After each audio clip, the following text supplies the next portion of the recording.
On Saturday, city members mapped out flood zones by touring different locations where tiger dams and Gabion baskets would be installed.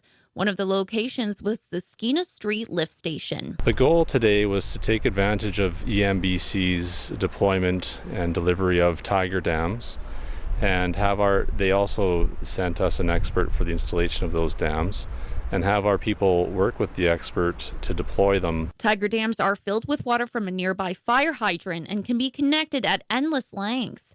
As for Gabion Baskets, Terrace's Chief of Operations, Jonathan Lambert, says the weather plays a big part in deciding when to install them. Because the access roads to some of our facilities get cut off with floodwater between the 1 in 10 year and 1 in 50 year events, which makes installing them after the access road is flooded much more difficult, if not impossible.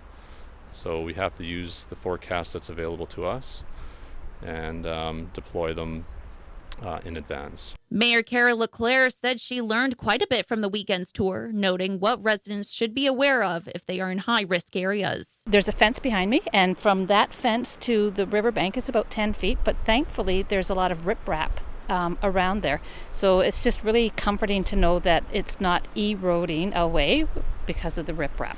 EMBC has been helping the city with flood preparedness, determining locations for both tiger dams and Gabion baskets. Just the fact that everybody has had a good chance to have the time to prepare, I think, has really set the city in a good light right now. In terms of next steps, Lambert says, we are going to be evaluating the size and what system of flood mitigation would work best. So what the perimeter area would be and whether we would use Gabion baskets or tiger dams or berming or sandbagging or another method of protecting those structures. So those plans will be in place. For CFTK-TV News, I'm Hannah Schmidt in Terrace.